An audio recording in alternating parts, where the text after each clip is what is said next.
once we've been through the car wash, Ethiopian style. Well, if you've got the nile on your doorstep, you might still use it, don't you think? Okay, do I shut my windows? Definitely.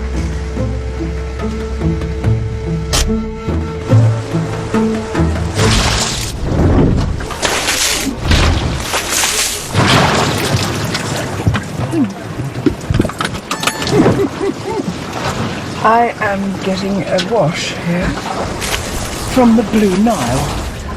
It's refreshing. I was a bit hot anyway. You're using omo? Soap? Sponge? Yeah. That's very nice, isn't it? Yeah, it's good. Because the water is clean. Yeah.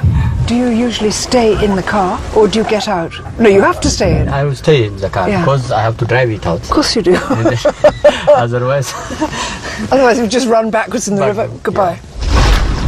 Quite hot in this car, isn't it? sorry. Hot. Yeah, it's hot. Yeah. This is very good for us. Steam.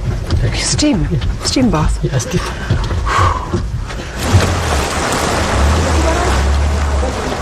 I love Ethiopia. Okay, let's go. God, what a clean car and a wet seat. That's heaven.